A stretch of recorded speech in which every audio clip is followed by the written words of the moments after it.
காய்கறியே இல்லாத ஒரு சூப்பரான கிரேவி ரெசிபி தான் பார்க்க போகிறோம். 15லேருந்து 20 நிமிஷத்துக்குள்ள இந்த ரெசிபியை செஞ்சு முடிச்சிடலாம். 7 நாள் வரைக்கும் இந்த கிரேவி கெட்டு போகாமையே இருக்கும். ஸோ ட்ராவல் பண்ணும்போது கொண்டு போகிறதுக்கான சூப்பரான ரெசிபியாக இருக்கும். ஸோ இந்த ரெசிபி எப்படி பண்ணுறது அப்படின்றத வாங்க வீடியோக்குள்ளே போய் பார்க்கலாம். ஒரு கடாயில் 2 டீஸ்பூன் அளவுக்கு நான் கடலெண்ணெய் எடுத்துக்கிறேன். இதில் 1 டீஸ்பூன் கடலைப்பருப்பு, 1 டீஸ்பூன் உளுத்தம்பருப்பு, 1/4 டீஸ்பூன் வெந்தயம், கூடவே 1 டீஸ்பூன் ஜீரகம், 1 டீஸ்பூன் மிளகு, இது எல்லாத்தையும் சேர்த்து லைட்டாக வந்து நம்ம ஃப்ரை பண்ணிக்கலாம். ஜீரகம் கருகிராமல் பார்த்துக்கோங்க. லைட்டாக வறுப்பட்டதுக்கு அப்புறமா இதில் 1 கொத்து கருவேப்பிலை, கூடவே 3லேருந்து 4 பூண்டு பல் போட்டுக்கோங்க. இப்போ இது எல்லாத்தையும் வந்து லைட்டாக வதக்கிக்கலாம். பூண்டோட பச்சை வாசனை போனதுக்கு அப்புறமா இதில் 1/2 கப் அளவுக்கு தேங்காய் எடுத்துக்கலாம். நீங்கள் வந்து துருவியும் ஆட் பண்ணலாம். நம்ம இதை வந்து அரைக்க தான் போகிறோம், அதனால நான் சின்ன சின்ன பீசஸாக வந்து தேங்காவை கட் பண்ணி எடுத்திருக்கேன். இப்போ இதை வந்து 2லேருந்து 3 நிமிஷம் வந்து வதக்கிக்கலாம். இது நல்லா ஃப்ரை ஆனதுக்கு அப்புறமா வந்து ஸ்டவ்வை வந்து ஆஃப் பண்ணிடுங்க. இப்போ பாருங்கள், நான் ஸ்டவ் ஆஃப் பண்ணிட்டேன். இப்போ ஆஃப் பண்ணதுக்கு அப்புறமா வந்து இதில் 1 டேபிள் ஸ்பூன் அளவுக்கு நான் குழம்பு மசாலா தூள் ஆட் பண்ணுறேன். இதுக்கு பதிலாக நீங்கள் சாம்பார் தூள் கூட ஆட் பண்ணிக்கலாம். உங்களுடைய குழம்புக்கு எந்த அளவுக்கு பொடி வேணுமோ அந்தளவுக்கு ஆட் பண்ணிக்கோங்க. இப்போ ஸ்டவ் ஆஃப் பண்ணிவிட்டு நம்ம வதக்குனாதான் வந்து மசாலா வந்து கருகிராமல் இருக்கும். இப்போ இதை வந்து நம்ம ஒரு மிக்ஸி ஜாரில் சேர்த்து நல்லா ஒரு ஃபைன் பேஸ்ட்டை வந்து அரைச்சி எடுத்துக்கலாம். இதுதான் வந்து நம்ம குழம்புக்கு வந்து ஒரு திக்னஸ் கொடுக்க போகுது.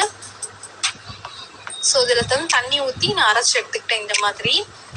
இப்போது ஒரு கடாயில் 1 டேபிள் ஸ்பூன் அளவுக்கு ஆயில் நான் ஊற்றிக்கிறேன். நீங்கள் வந்து ரொம்ப நாள் ஸ்டோர் பண்ணணும்னு நினச்சிங்கன்னா எண்ணெய் கொஞ்சம் அதிகமாக யூஸ் பண்ணிக்கோங்க. எண்ணெய் சூடானதுக்கு அப்புறமா இதில் 1 டீஸ்பூன் கடுகு நான் ஆட் பண்ணுறேன்.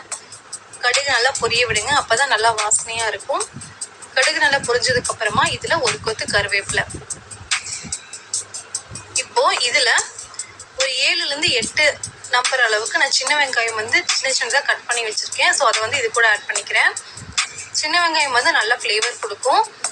ஸோ அதனால் இது கூட ஆட் பண்ணிக்கோங்க. சின்ன வெங்காயம் நல்லா ப்ரௌன் ஆகிற அளவுக்கு இதை நீங்கள் வதக்கிக்கணும், அப்போ தான் குழம்பு கெட்டு போகாமல் இருக்கும். ஸோ பாருங்கள், சின்ன வெங்காயம் நல்லா வதங்கிடுச்சு. இந்த ஸ்டேஜில் நம்ம அரைச்சி எடுத்து வச்சுருக்கோம் இல்லையா மசாலா, அதை வந்து இது கூட நான் ஆட் பண்ணுறேன். இப்போது இது எல்லாத்தையும் வந்து நம்ம ஒன்றா கலந்து விட்டுக்கலாம். ஸோ இந்த கிரேவி வந்து 7 நாள் வரைக்கும் கெட்டு போகாமல் இருக்கும். நீங்கள் ஸ்டோர் பண்ணி வச்சு கூட யூஸ் பண்ணலாம். எண்ணெய் அதிகமாக ஊற்றுனீங்கன்னா 7 நாள் வரைக்குமே நல்லாயிருக்கும். பாருங்கள், லைட்டாக வதக்கியாச்சு. இதில் வந்து 1 கப் அளவுக்கு நான் புளி தண்ணி எடுத்திருக்கேன். ஸோ அதையும் சேர்த்து இது கூட வதக்கிக்கிறேன். இதில் வந்து நான் 2 கப் அளவுக்கு வந்து தண்ணி ஊற்ற போகிறேன். உங்களுடைய குழம்போட கன்சிஸ்டன்சி அண்ட் புளிப்பு டேஸ்ட்டு பொறுத்து தண்ணி ஊற்றிக்கோங்க. இப்போ இந்த குழம்புக்கு தேவையான அளவுக்கு உப்பு போட்டுட்டு எல்லாத்தையும் நல்லா மிக்ஸ் பண்ணி விட்டுடலாம். ஸோ குழம்பு வந்து நம்ம கடைசியாக வந்து கெட்டியாக தான் இறக்க போகிறோம். அதனால வந்து நீங்கள் இந்த ஸ்டேஜில் டேஸ்ட் பார்த்துட்டு அதுக்கப்புறமா வந்து இதை கொதிக்க விடுங்க. இப்போது இதை ஒரு மூடி போட்டு 10லேருந்து 15 நிமிஷம் நான் கொதிக்க விட போகிறேன். இப்போ பாருங்கள், ஒரு 15 நிமிஷம் போல் ஆயிருக்கு. ஸோ நல்லா குழம்பு நல்லா கொதிச்சு நல்லா எண்ணெய் பிரிஞ்சு வந்துருச்சு. ஸோ இந்த கன்சிஸ்டன்சியில் இருக்கணும். நீங்கள் வந்து 2-3 நாளைக்கு வச்சு சாப்பிட்ற மாதிரி இருந்தால் கூட நல்லா எண்ணெய் பிரிஞ்சு வந்ததுக்கு அப்புறமா தான் வந்து நீங்கள் இதை இறக்கணும். ஸோ இப்போ இதை வந்து நான் ஸ்டவ்வை ஆஃப் பண்ணிவிட்டேன். நல்லா குழம்பு சூப்பராக ரெடி ஆயிடுச்சு. ஸோ பாருங்கள், எந்த அளவுக்கு திக்னஸாக இருக்குன்னு சொல்லிட்டு. ஸோ இந்தளவுக்கு திக்காக இருந்தால் தான் சாப்பிட்றதுக்கும் டேஸ்ட்டும் நல்லாயிருக்கும். டேஸ்டியான சிம்பிளான கிரேவி ரெடி ஆயிடுச்சு. இது வந்து மிளகு குழம்பு அப்படின்னு வந்து சொல்லுவாங்க. ஸோ இந்த கிரேவி வந்து கண்டிப்பாக எல்லாருக்கும் ரொம்ப பிடிக்கும். ப்ளஸ் வந்து இது ஹெல்த்தியும் கூட. இந்த கிரேவி வந்து சாதத்துக்கு ரொம்பவே டேஸ்டியாக இருக்கும். இது கூட சைட் டிஷ் எதுவுமே தேவையில்லாமல் கூட சாப்பிடலாம். வெறும் அப்பளம் மட்டும் இருந்தாலே போதும். ஸோ இந்த கிரேவி நீங்களும் வீட்டில் ட்ரை பண்ணி பாருங்கள். ட்ரை பண்ணி பார்த்துட்டு எப்படி வந்துச்சு அப்படின்றத comments. பைமோட் e-shopping app. For more details, see the below the link description boxல நான் இந்த லிங்க் கொடுத்துருக்கேன்.